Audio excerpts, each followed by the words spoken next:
Hello, everyone. My name is Jerry Powers. I am Director of Catholic Peacebuilding Studies at the Kroc Institute of the Keough School of Global Affairs at the University of Notre Dame. And I'm also the coordinator of the Catholic Peacebuilding Network. Welcome to this another session of Catholic Peacebuilding in Times of Crisis, Hope for a Wounded World. This is the session, very interesting session on philanthropy and peacebuilding. And we are very fortunate to have with us a very distinguished panel, and it is moderated by Father Bill Headley. Father Bill Headley is part of the CPN Secretariat as a special assistant faculty at the Kroc Institute. He formerly was the founding dean of the University of San Diego's Kroc School of Peace Studies. And prior to that, he was an executive director for policy at Catholic Relief Services. Also joining us is Alex Toma, who is the executive director of the Peace and Security Funders Group, which is a network of the world's top security and peace and security funders. Previously, she was executive director of the Connect US Fund, a donors collaborative focused on incentivizing collaboration as a tool to meet today's human rights, nuclear nonproliferation, and climate change challenges. Mona Robinson is the board chair of Foundations and Donors Interested in Catholic Activities, or FADICA. She is also a member of the Raskob Foundation for Catholic Activities. Mona is a board certified dermatologist and dermatopathologist. I just butchered that, I'm very sorry, Mona, practicing in Pennsylvania. And finally, Kerry Medek is Managing Director of Global Programs at the GHR Foundation. As program lead for Prepare the Future, Kerry supports a network of faith and secular actors working to improve social systems in ways that promote healing, community and equity, effectively changing hearts, minds, and structures for the common good. I'll turn it over to you, Father Bill, to say a little bit more about the topic of this session, and then to hear from our panelists. Thank you. Thank you, Jerry. I hope I can be heard okay. I am the Bill Headley that you heard spoken of a moment ago. I thank Jerry for giving us a good runoff, so to speak. We have very fine representatives here that will share with us their priorities and engagements of their particular organizations and donor groups. They will also share in a particular way what it means to have partnership with grant organizations.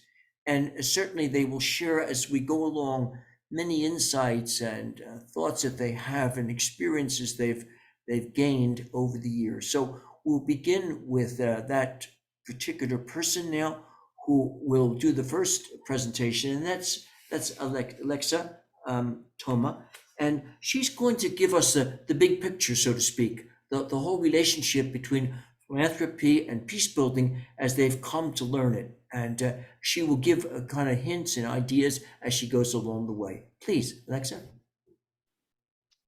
Hi, yes, thank you, Father Bill, and hello, everybody. I'm, as it was introduced by both Jerry and Bill, Alex Toma from the Peace and Security Funders Group. And I just want to start by asking all of you here with us, if you have access to the chat function, what does peace building mean to you?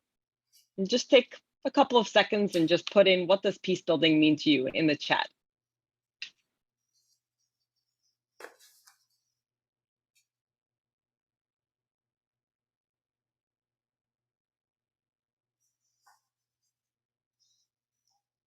Thank you, Kerry. Kerry wrote love.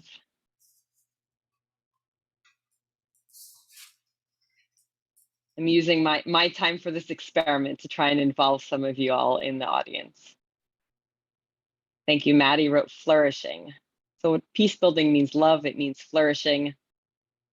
To me, it means creating a society where we can all feel welcome and live up to whatever it is that we want to be doing in this time we have on the earth.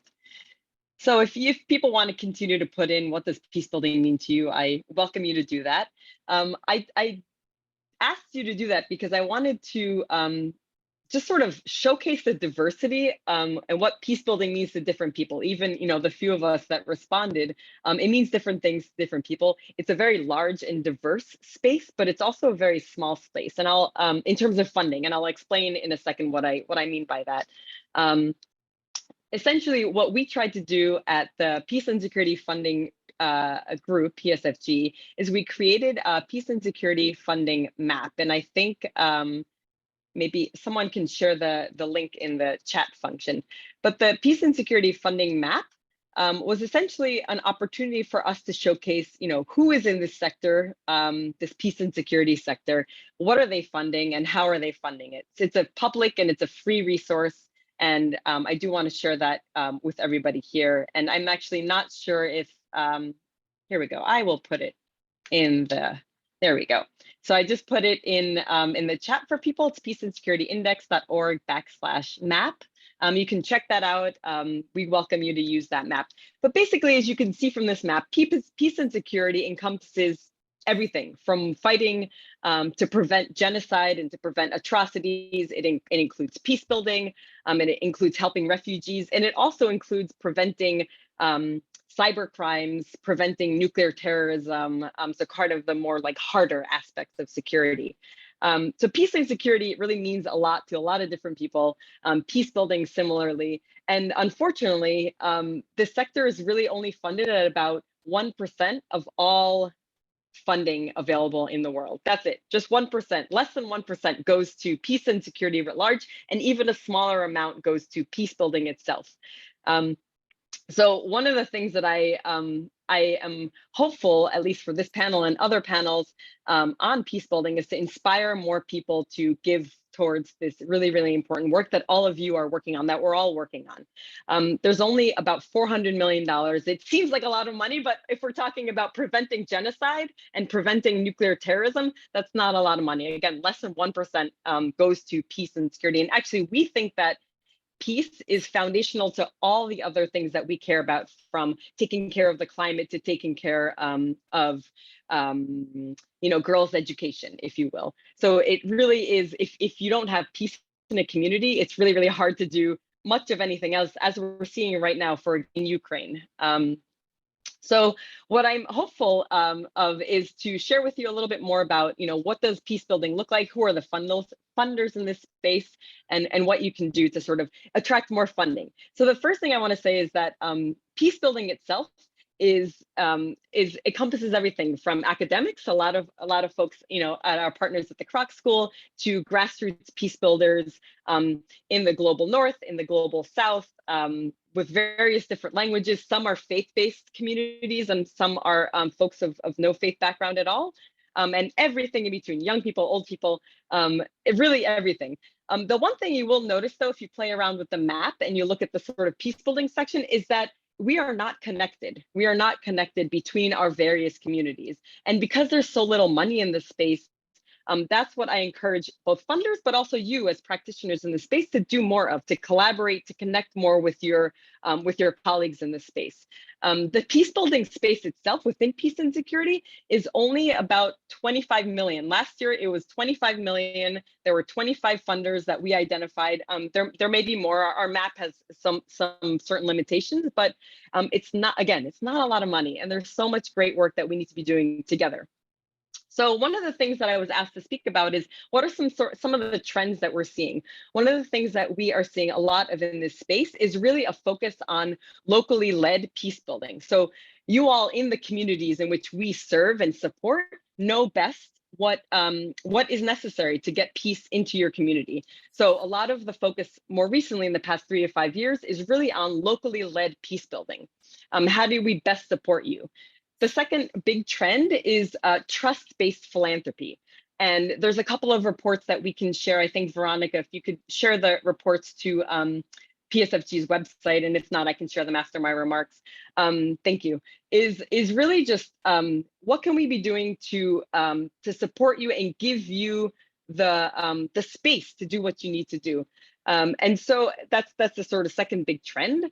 The third is really understanding and beginning to dismantle harmful practices stemming from systemic racism and colonialism in this space. And there's a lot more that I can say about that, but I'm a little bit limited on time in the beginning. But if people want to get into it during the discussion, I'm happy to discuss more about it. And then the final thing that we're seeing, the final trend is really for funders, and this is part of the trust-based philanthropy, is really for funders to provide general operating support, not say, Father Bill, you need to use this money to do this specific report. No, Father Bill, you know exactly what needs to be written about. You should decide. I'm just going to give you the money. I'm going to support you, and then also support you over a long period of time. Not just, oh, I need, write this report next week, and then I'm gonna ask you to report back on the money. So really a multi-year process.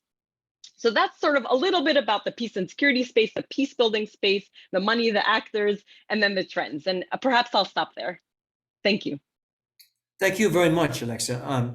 I was discouraged to hear how little money's there, and that's why it's so important that you direct us in the right way so that we can make the appropriate appeals, if you will. I wanted to say something about the process before we go on to hear from Mona. And that is to say, we'll go through these presentations. At the end of that, we'll do a little sharing among ourselves, maybe a little bridge building, a little enhancement here, and then we will receive your questions, and I hope you will send them either through the chat or raising your hand when that moment comes. We'll then have a final remarks at the end, and we'll end up. So let us go on then. Mona is going to be next. She has a great experience with the Raskob Foundation, and it's done some work internationally, and she'd like to tell us about that. But she also wants to share the place and significance of the Catholic identity. And she goes on to say also that there's a group called the Affinity Group. She hasn't outlined to me what that is, so I'm very interested to hear what it is and how it works and how it fits into this discussion. Please, Mona. Great, thank you, Bill, and hello to everybody. And thanks, Alex, for that overview of trends and funding peace building. I too was discouraged by the small percentage of funding that's happening in that sector. But I'm here happy to represent our family foundation, the Rascal Foundation for Catholic Activities.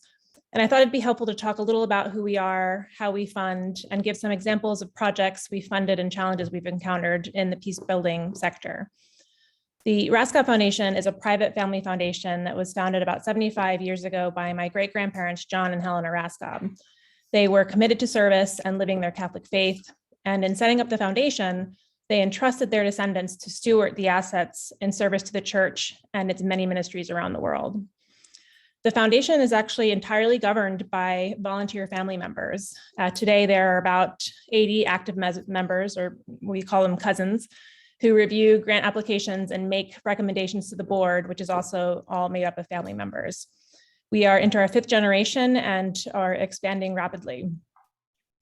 We do have a small but very mighty staff that helps us with operations, among other things, and they are the initial interface with grantees, but family members are most involved with reviewing applications and making funding recommendations. Our foundation is a bit unusual in that we are open to receiving applications for any project purpose and from any location around the world, so long as the applicant is affiliated with the Catholic Church in some capacity. International organizations are asked to submit an abstract first, and then if they're invited to apply, then they can submit a full application. As you can imagine, this results in a large number of applications per year. On average, we get a total of about 600 grant requests annually. Here are some of our average funding stats. About 30% of total requests that we get are funded. About 30% of total funding goes into international projects, a small percentage of which ends up being in peace building. And then the overall average grant size is actually not that big. It's about $24,000 per grant. And most grants are for 1 year, although larger and multi-year grants have been given. Faith is essential to our mission, the Catholic faith. Throughout our history, our grant making has existed at the intersection of philanthropy and Catholic social teaching. And we really view philanthropy as a partnership and an opportunity for learning as we work with others in this space, promoting peace, justice, and the common good. Peacebuilding projects make up a small percentage of our grants, and in the past, we have funded many project types ranging from conflict prevention, conflict resolution, to post-conflict rebuilding. One thing we have learned from peacebuilding projects that I think everyone here can appreciate is that it is a highly relational process. Most of these projects have been international, and so we've really relied on the relational model to partner mainly with organizations that we're familiar with or have worked with in the past. Here are some examples of projects that we funded. This is definitely not an exhaustive list. We've supported Catholic Relief Services on peacebuilding and conflict resolution training and workshop in Colombia. We've worked with the African Faith and Justice Network to mobilize church leaders from Christian and Muslim communities to fight corruption and promote just governance in Cameroon and Liberia. We've also supported Pax Christi to promote and provide access to peaceful alternatives to conflict resolution in Central Africa. So that's just a few of the projects, and in 75 years, we have funded quite a few. I did want to highlight some challenges that we encounter in this space. Probably the biggest challenge is that we're a small organization and we're all based in the US. So this means we don't have any boots on the ground or any international representation, even though quite a few of our grants do fund international projects. So we really rely on established partnerships and fiscal agents to help ensure that the grant is used for its intended purpose. Another challenge is that our grant dollars are spread thin. And so individual grant amounts are not very large, especially compared to other foundations. Because of this, we really try to leverage what we're able to give. So we appreciate when there are already some funds raised for a project, and we'll often ask if providing a matching opportunity would be helpful for the project's completion. A third challenge comes from our openness to receiving all types of applications, which is also one of our strengths. Because of this, though, we are never focused on one singular problem, one funding area, or one geographic region. This means we may not be experts in this specific field, and it can make it hard to measure the long-term impact that we can have. And then finally, I wanted to just mention a word about FADICA that Bill talked about. FADICA stands for Foundations and Donors Interested in Catholic Activities, and it's a network of funders who support a vital church and the common good through their grant making. About 40% of FADICA members fund international projects, but of course, they each have their own different processes and funding interests in place. The Rascal Foundation is a member and founding member of FADICA, and through it, we are able to dialogue with and learn from other grant makers in this space. One of the great benefits of FADICA is that it provides an opportunity for learning groups, and that's the International Affinity Group that Bill mentioned, including funders who work in this space. We don't really do joint funding projects, but it's a great opportunity for shared learning in a highly participatory process. Our president, Alexia Kelley, will touch a little more on FADICA later in the program. And that's it. I just wanted to thank everybody on this call for all the work you do, working for peace and justice all over the globe. So thank you. Thank you very much, Mona. I can't let you go without explaining that word affinity group. What does that mean? Is that subgroup of FADICA? Yeah, it's not even a working group. It's more of a learning group. So of people who fund in the international space, they would get together and just say, hey, what are you doing? What are you learning? Who are you working with? Types of questions. So that's one of the benefits of FADICA is it's very participatory, and we're able to learn a lot from our colleagues. Okay, good. And I have to ask you another question before I let you go. Sure. Did you say that you work both with prevention during the conflict and post-conflict, or just some of those actions? We have gotten applications for all three and have funded all three in our history. Okay. Because we don't solicit applications, we never have a specific focus in that. But so if CRS or one of our funding partners gives us an application that we're interested in and it falls in one of those three categories, we have funded them in the past, yes. Okay, thank you for that. Thank you. We're doing all right in terms of time, so don't feel rushed. And Kerry, you're next. This is Kerry and Medek. Kerry is going to share with us an interesting aspect, and she has my heart, because interreligious peacebuilding is something that I have spent a good bit of time with, particularly over the last few years of my academic time. And it's something that we in the CRS, and then later on with the organization that is sponsoring this, we've been very involved with it. But what we're going to find is that the groups that she's worked with, that they're very much interested in doing and have done for better than a decade this interreligious peace building. But they're now talking about integrating peace building into other aspects of labor and work and community life. And we'd like to hear about that from Kerry, please. Thank you, Father Bill. I appreciate that introduction. It is a great pleasure to be here, and thanks to Alex and Mona for laying such great groundwork. I think there's some similarities in what I'll share, but just with a slight twist, and it's a real pleasure to be here. So as Father Bill said, I represent GHR Foundation. I'm here with you from my home in Minneapolis in the United States. GHR is a family philanthropy. We fund locally, nationally, and globally at about $50 million a year that we put out. I manage our global portfolio, which is really largely centered on the power of faith to bring about good in the world, and particularly within the local and global Catholic network. So the philanthropy has a long history. We've been around more than 50 years. And we really believe that social change comes through the building and sustaining of relationships. So that's a bit of a theme, I think, that we're hearing today. And that brings about social cohesion, and that brings about peace. So that thread of relationships really runs through all of our programming, and it's pretty central to our approach to philanthropy. So this is just to offer you first a sense of how we situate ourselves in the peace building space. Right. Much of our thinking on this really has evolved from the Foundation's Catholic roots and Catholic social teaching, but it's also been generated from a wealth of learning that we've been fortunate to come by in over a decade of funding of interreligious action. So today I can share just very briefly what we've done in this space and a few things that have emerged for us that we think may be helpful both to philanthropy and to donors and doers, we say.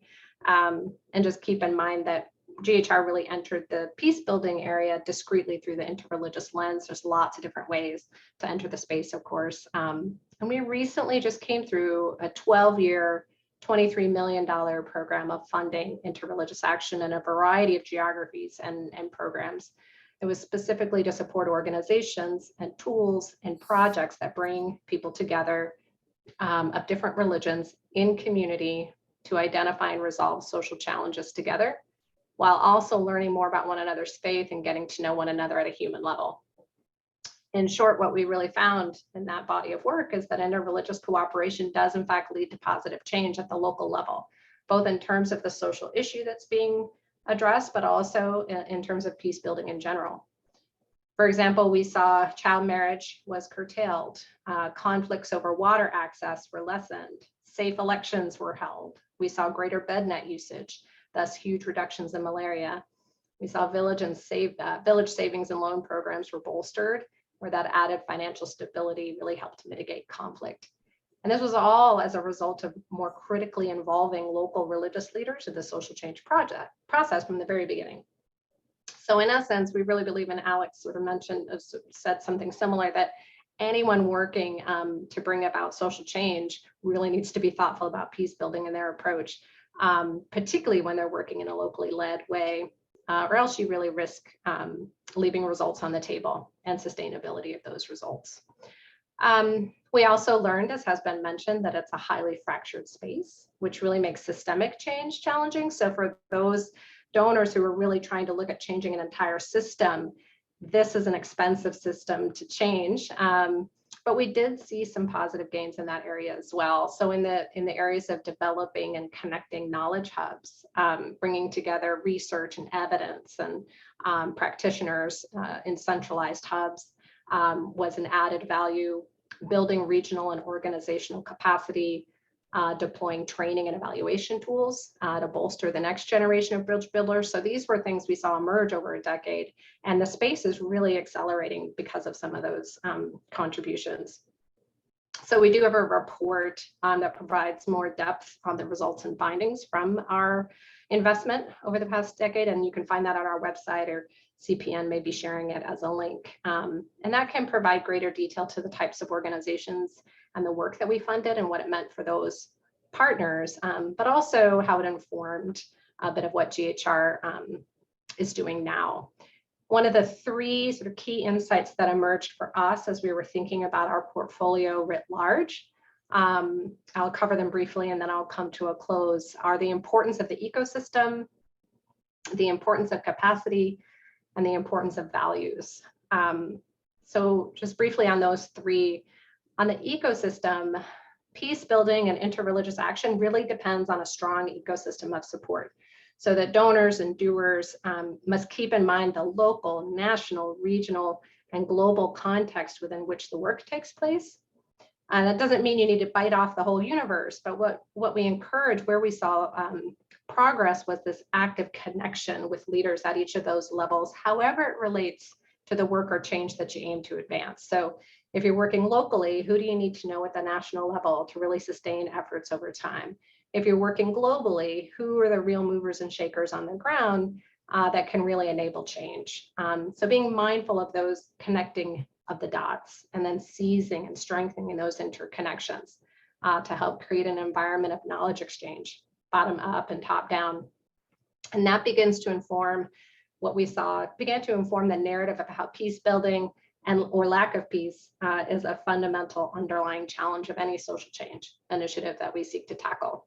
And as that narrative develops and sharpens, it can really widen the aperture of funding possibilities. In terms of capacity, obviously it's much more than just executing a project. So something that we encourage NGOs and donors to think about is the leadership and organizational capacity required to envision the goal and to really lead that work forward, the capacity of the ecosystem to support it, and then the tools required to train and sustain that way of working. If these elements can be woven into proposals and program design of philanthropies, it starts to include a full spectrum of assets that can really help enable change.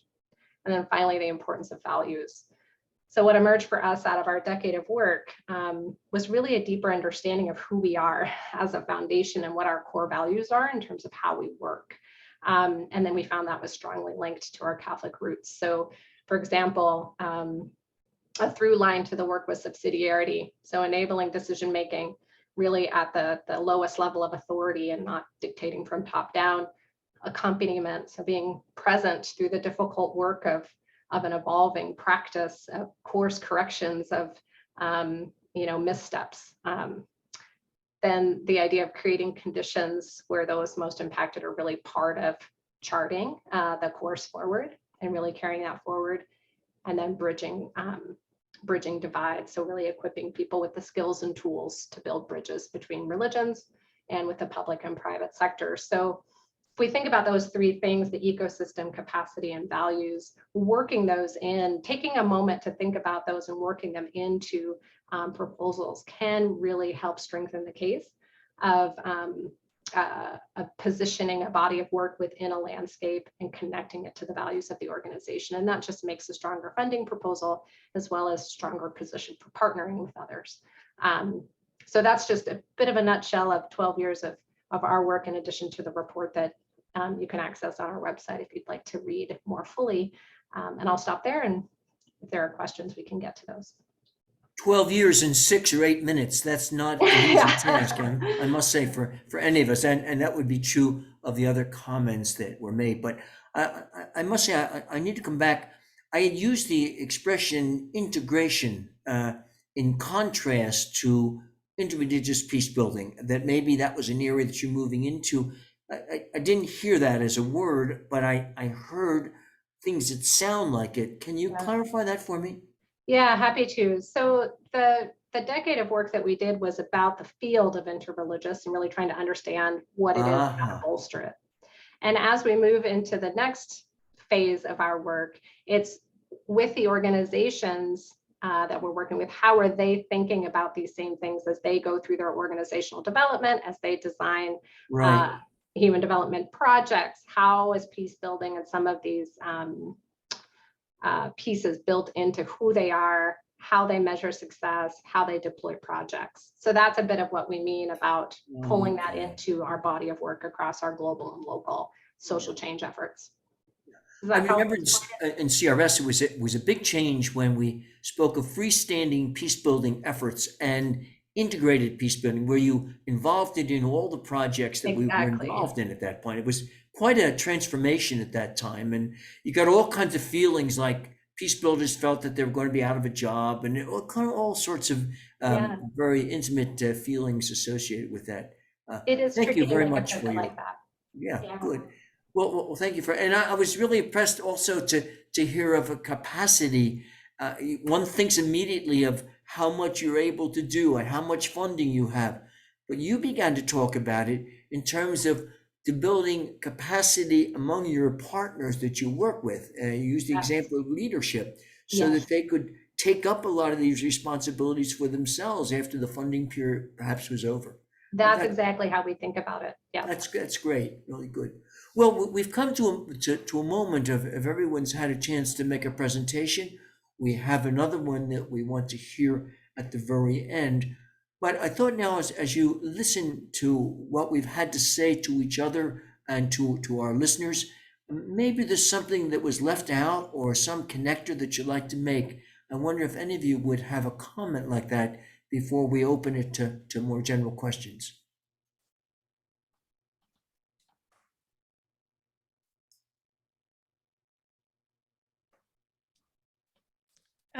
Bill, this Yeah. is Mona. Can I ask? Yes, a Mona, question?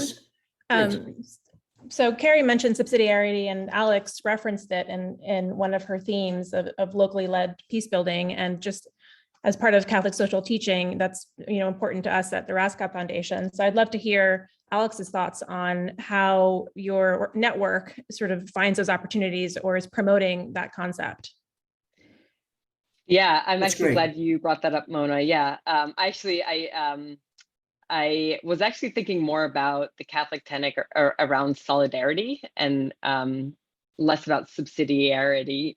I always stumble across that word. But I guess they are interrelated, obviously. I don't know that, I think one of the things that in the non-faith-based funders, with non-faith-based funders, I don't know that they would use that language per se. So they would use different language. And frankly, I think that is actually one of the things that divides us, is how we talk about these very, universal issues. And so I would say it's almost like, yeah, I guess for us, it's for sort of, I would say us, like peace building, non-religious, like peace building, if I can speak sort of more generally. Folks would use terms, like locally led, locally based, kind of, well, I don't know. I mean, I guess it depends how you define it, but like almost as philanthropy serving the grantee partners. Grantee partners is another sort of term. So it's in that kind of language that I think we can see the similarity. I don't think anybody would use the term, non-sort of Catholic funders would not necessarily use subsidiarity, nor frankly solidarity. It's less of a term in the like non-religious space, but and I think it's a shame because it is actually a universal word. We just, you hear it less, but it's a really good observation, and I'm glad you said something. Good. Great, thanks. Good comments. Yeah. Other observations, bridging comments, drawing out, something like this that occurs to people? Yeah. Oh, Please. Kerry, you want to go? Chime in. Okay, Alex, go ahead. I was going to actually ask Mona about, maybe both of you. I know more about GHR's work because, GHR is a member of the Peace and Security Funders Group and has been for many, many years. But Mona, for your work, I heard you talk about supporting interfaith, and I think you mentioned an example about a specific Muslim and Christian groups working together. I'm wondering if there are other, I guess, interfaith or other things that you've sort of seen that are bridging within your own work. Yeah, like maybe like denominational, non-denominational partnerships. Like again, like I think we're talking within the faith community specifically, but like outside of the faith community, are there bridges to be made? And it goes to just the conversation we just had about subsidiarity. Sure. Yeah, thanks for the question. I think we do see it now. Again, because we partner with organizations that are Catholic, it goes through them, but that's certainly a huge part of peace building across the globe. And it doesn't necessarily have to be, interreligious. It could be intercultural. We find that huge. We find, especially on the continent of India, we find a lot of different projects there. So we see it happening, but it's always through the eyes of whatever organizations we fund, be it like CRS or Pax Christi or places like that. So, but I imagine that a lot of the tenets are similar. A lot of the sort of concerns and ways to address them overlap, in those situations. So. Good. Okay, I think I want to just drop back a bit and see if we've got some good questions out there. We can come back and continue our conversation. I have some questions that I want to raise besides the times that I stopped you in the end of your presentations. But let's turn to an unheralded member of our group, Veronica, and maybe she has some questions that have either come through the chat or raised hands. Either one of those we will accept. Do we have anything yet that has come in, Veronica? Father, we've got at least one good question. So Okay. This one I think is probably pretty central. One challenge in funding peace building is that funders want to see metrics. We all know that it's one thing to provide metrics if you have a COVID vaccination program. It's a very different thing to provide metrics for peace building. As funders, what kind of metrics do you look for in peace building programs? Would somebody want to tackle that? Alex, do you want to start? I can certainly talk about Raskob, but Yeah. why don't you go first? Yeah, it's the key question. In fact, it's something I cut out of my remarks because we were, a little bit limited of time, but it's, when you can't measure something, then it's hard to sort of get not just funding, just like public support for it. And it's actually a key, a critical question, and we keep coming around to it in the funding community, but also in the practitioner community. We're sort of partnered with the Alliance for Peace Building on some of the peace building work, and some of our members are members of AFP, I think maybe even GHR perhaps. Yeah, and it's the question that perennial question is how do we measure peace building? How do we get more money into the field? How do we get more public support into the field? How do we just talk about this more? And I don't have a good answer. In terms of the funders, I mean, we are thinking about it. And yeah, I'd love to hear, Mona and Kerry as actual funders. I can just speak sort of more broadly. It's progress towards, the long-term goal of world peace. I mean, which is hopefully not a lifetime goal. Hopefully we will see peace in our lifetimes. But it is, what is the progress towards that goal? Can we see sort of some metrics? What do you, and I mean, one of the things that funders are starting to do with locally led and trust-based philanthropy is, what do the people on the ground think? Actually, let me give you one concrete example, actually with Sure. GHR. So, I don't know how many years ago, I think 6 years ago or so, GHR and PSFG worked together to pull a peace building partnership fund together for the Central African Republic. And it was the Interfaith Peace Building Fund, and I will try and find the sort of press release to talk about it. But what was really cool is that GHR put up $1 million, I believe, Kerry. It was $1 million, which then released money from USAID, which is the US-based development agency that basically provides a lot of funding towards peace. And it was about 7 million. So the GHR, Mona, you talked a lot about sort of a challenge grant. So it was almost like a challenge grant, like GHR put in $1 million and then that released $7 million from USAID, a major, US government funder. But the way we designed the peace building partnership in the Central African Republic was with Central African Republic, the citizens of CAR. So they were the ones who designed, what does success look like here? Like, what does it look like? We don't know. And actually one of the specific, I remember this, one of the specific metrics or goals was more people show up to the market on, I can't remember if it was a Saturday market or a Sunday market. More people are showing up to the market. So we feel safe enough in our own communities to show up to the market. I wouldn't have known that sitting here in Washington, DC, thinking about, what how do we measure, progress towards peace? But that was a very concrete measurement that came from the local community. And it was really, really cool. So I think things like that, like the more we ask local communities, well, what does it look like for you to be more peaceful in your community? Things like that will naturally pop up. And I'm hopeful that funders as a general sense are going towards that more locally led philanthropy. The example was really good because I'm sure people even hear the word metrics and they get scared off somehow, and they figure, well, how can I measure up to something like that?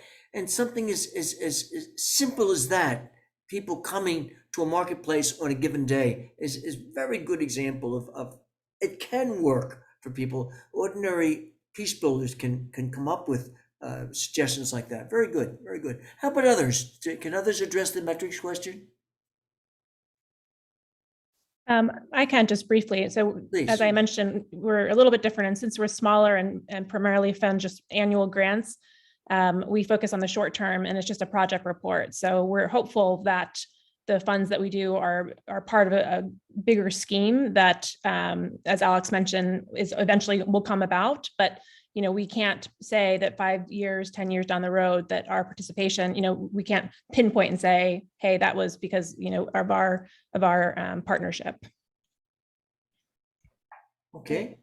I would just add a comment. Thank you, Alex, for sharing that great example, because if I would have missed it. So I appreciate that. But one of the things I thought would be helpful for the group to understand too is, GHR has never quite approached us to say measure peace or, sort of a metric of such a thing.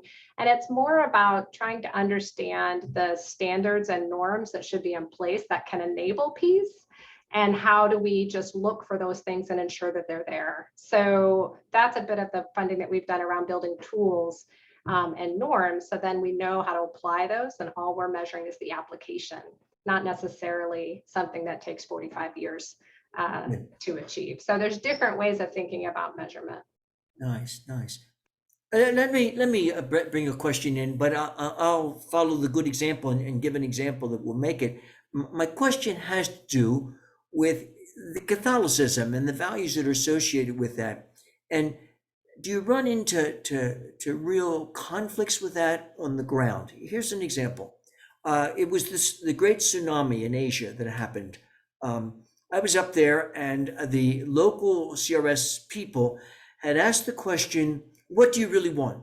And most of the people, of course, were Muslim. As we all know, Indonesia, which is part of it, is the largest Muslim country in the world in terms of numbers. And they said, yeah, we'll tell you exactly what we want. We want prayer rugs and copies of the Quran and caps for our men. And of course, they were asking a Catholic agency for this. And so, but someone had asked them, and now the question was, are you going to give us what we asked for or something else? And so they wrung their hands about it because they were wondering what the donors would say about that. CRS has a strict rule not to give it to Catholic churches, for example. And in this case, it gave what was asked for, but held its breath for a couple months to see whether there would be any reaction. There wasn't. I use this as an example just to ask if you have cases like that where Catholicism becomes its own problem, so to speak, or in fact an asset, either way.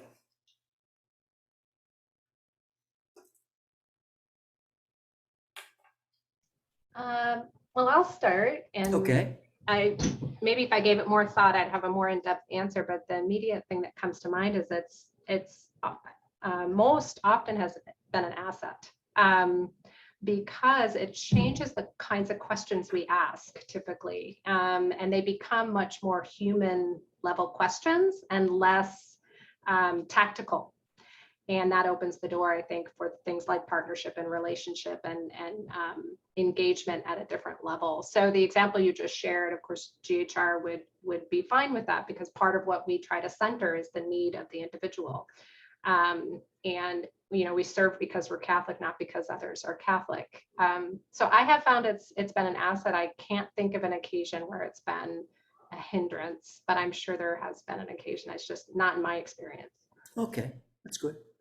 If no other comments, or if there is a comment, I'll take it now. If not, we'll turn back to Veronica, see whether anything else has come either in the chat or hand raised. And I do invite listeners to really call into us. Let us hear from you.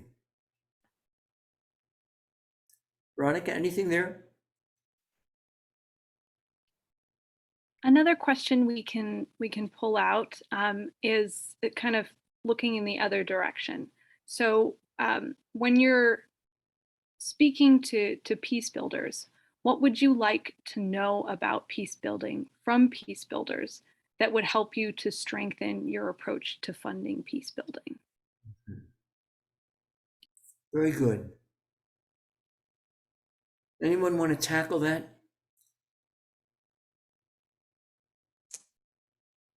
Oh.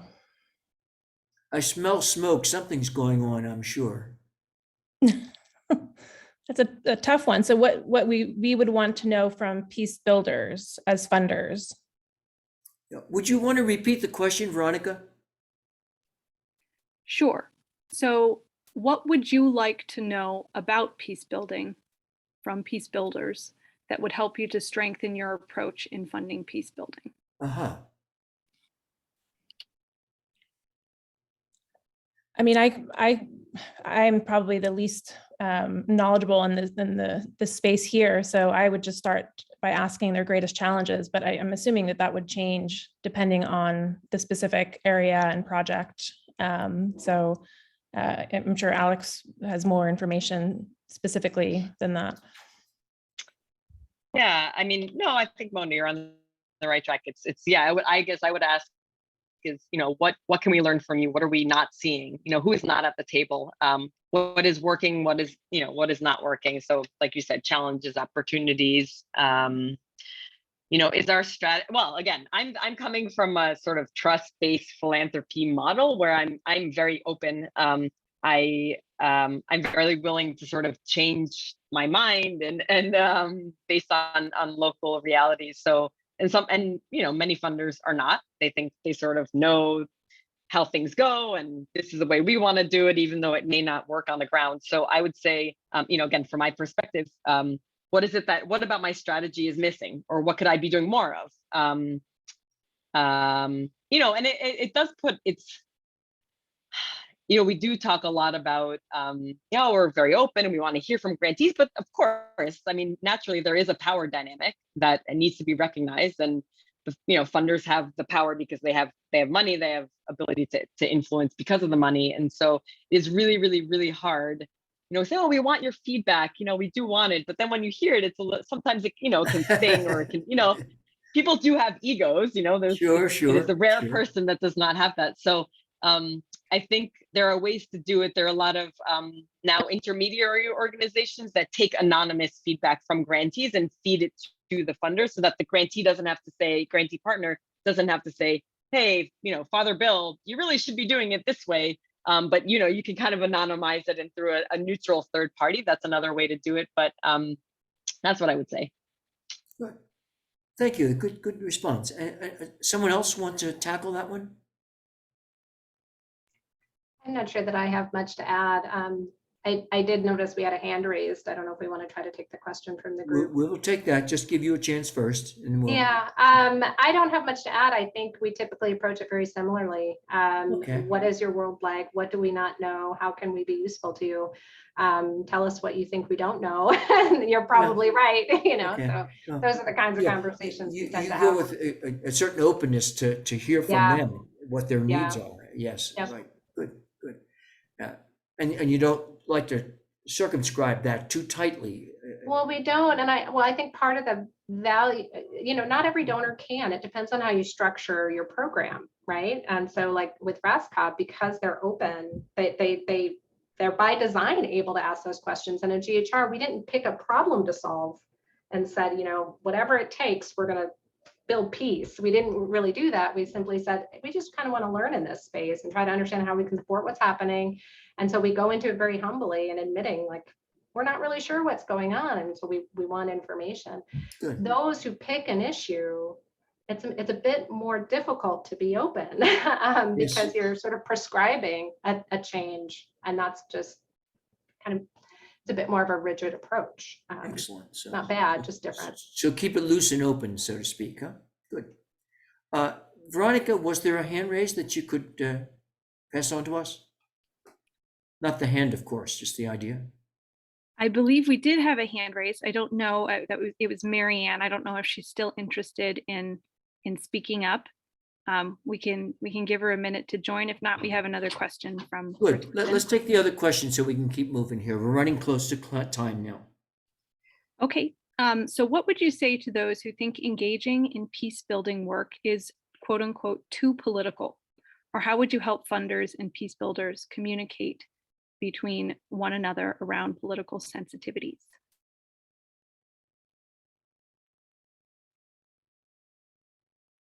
So the politics of and how that affects peace building in this place, and of course the funding of that. Yeah, I have trouble with silence, so I jump in even if I'm not the one that has the best answer.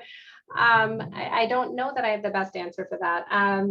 We have tended to look at this work as collaboration and community.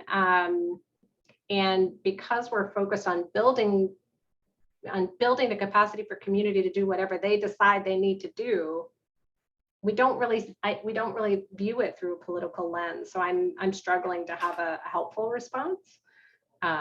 So I'm looking at my colleagues to be more useful than I am being. It's the same for us, Kerry. I mean, we structure it through a sort of a social justice lens, not a political one. So we're not really encountering, which I understand could be a significant problem, certainly. Do you find that you deal with political questions though? I mean, objections are part of local leadership that would kind of interfere with those that work with you? We really don't, because we're not interacting that closely with the actual constituents, at the local level. So, we're dealing mainly with our partners who I'm certain are dealing with, like CRS is dealing with issues of that type for sure. Okay. Any other comments on that question? I'll jump in here. I was trying to find, I know I was interviewed recently. I don't remember if it was around Ukraine or something else, but I will try and find it in the remaining time we have. But we do get asked that question a lot as well. And I would say that, you can depoliticize everything, more or less everything, depending on how you look at it. And so again, I think it comes down to language and how you describe the project. And there are a lot of things that that are sort of, you can make things non-political, you can make things neutral. I don't think, frankly, peace shouldn't be political in my opinion, and I think in all those here. And so I would keep it at that, and I'll try and find that interview, because I remember giving a very good, I'm a morning person, so by this time I'm a little sleepy, but I remember giving an interview in the morning and having a really good answer to that. But I would say that generally, peace is not a political thing, and I think it's the way in which we talk about it. Good. If you get right into it, we'd be pleased to hear. Any other comments, please? We have one raised hand from the audience. Let's hear it. I don't know if she would like to unmute her microphone. Sure, I can do that. Thank you, Veronica, and thank you so much to the panelists. Nell Bolton here from CRS. And I was interested, I guess this question is perhaps on the politics of philanthropy, more internal to the giving. Father Bill was speaking about this journey towards more integrated peace building. That's a journey that we're very much still on at CRS. And one of the things that we find is that often we have to sell the peace component to donors who may not otherwise be interested, who may otherwise be interested in development. And so it's very helpful to hear from Kerry on that. I think my question is looking at this from the other direction. So maybe it's from Mona or Alex. How much would donors who ordinarily would really want to fund strong peace building perhaps be disappointed by a proposal that that perhaps buries the peace building component or subsumes it to maybe some of the development aims, maybe some of the humanitarian aims, and whether you have advice on sort of how to pitch integrated peace building to funders who are truly committed to funding peace and security. Thanks. Thank you, Nell. Yeah, I can just jump in here. Hi, Nell. Please. I would say if you're pitching the tiny peace and security community, of which there are, I mean, in our network, there's 60 peace and security funders, and we pretty much encompass all the peace and security funders in the world, private philanthropic funders. And so I would say, do not be ashamed of leading with peace building or peace or anything like that. There isn't really, besides the US government, there aren't that many quote unquote development funders. There's Gates, and then there's maybe a couple more, but folks who sort of describe themselves, they kind of fall into our community a little bit more. So I guess I don't know if it's a great answer, but I would say don't be shy of leading with peace. And the other thing I was taught 15 years ago when I joined the philanthropic community is, one funder.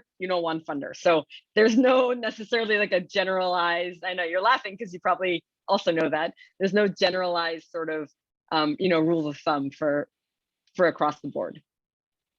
Okay, thank you. I could give another tiny answer to that, but we're running close on time now. Anyone else? I don't want to leave a burning urgency left aside. Okay, well, I'm going to hope she's in the wings there, but we're going to call Alexia Kelley to give us some parting words here, some summaries, if you will. Please. Thanks so much, Bill. And thanks to everyone, all the participants in this conference, for your leadership and your hard work building peace in so many ways around the world. And we want to thank all of the panelists, Alex and Mona and Kerry, for sharing from their distinct perspective as leaders in philanthropy and for their very relational approach. And thank you, Bill and Jerry and your entire team for this inspiring conference and in organizing this session. And I want to also thank Maddie McMahon on our team for her work co-creating this panel. I'm going to take away from Kerry and Mona and Alex's remarks a couple things, and I just wanted to highlight some of, I think, their strong themes. Alex pointed to two important trends, one on the peace building side, the importance of locally led peace building, and then on the philanthropy side, this phenomenon, this new trend around trust-based philanthropy. And within that context, she mentioned encouraging donors to fund general operations over multi-years. And Mona mentioned also the importance of collaboration and how it's a challenge as well as a benefit that Raskob is a responsive funder. But they have such a diversity of things that they're funding that can sometimes be a challenge. And they've funded peace building at all stages. Kerry emphasized GHR's theory of change, which is that social change comes through building and sustaining relationships, and that leads to cohesion and peace. She also pointed to the importance for GHR foundation of the ecosystem, capacity, and values, and suggested that the importance of referencing those in making a case to donors, to funders. We were FADICA, as Mona mentioned a bit about us, foundations and donors interested in Catholic activities. We were honored to be part of this session. And in fact, it emerged from the partnership of GHR and Hilton Foundation that FADICA was honored to support. And with the Kroc Institute, who was involved in this grant partnership to support the Vatican COVID-19 Commission, its launch, which actually included detailing fellows via Notre Dame to support the commission in the area of peace and security.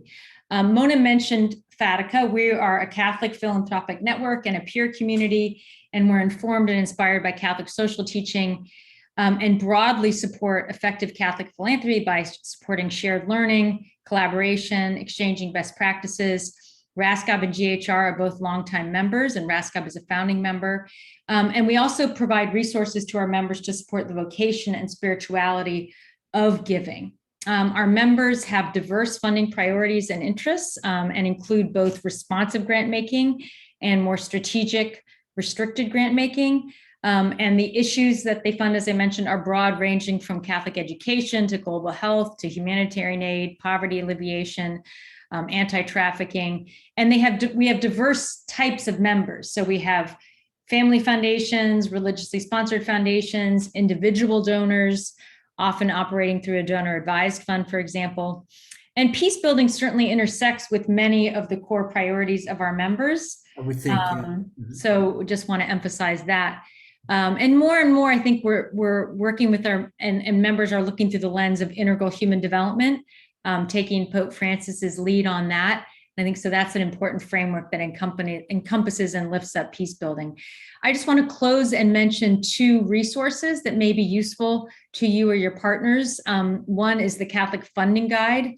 FADICA publishes the Catholic Funding Guide. It's the catholicfundingguide.com is the website. It's an online resource and database that connects grant seekers to grant makers on shared interests. It also provides resources and information on grant writing, grant research, and other resource development areas, and is lifting up, is more and more going to be lifting up trends in Catholic ministries and in philanthropy to support both funders and fundraisers. Maddie will be dropping the links for that, for the Catholic Funding Guide in the chat. It's completely virtual, the guide, and while it's focused more on US-based funding, I would suggest looking it up and exploring it.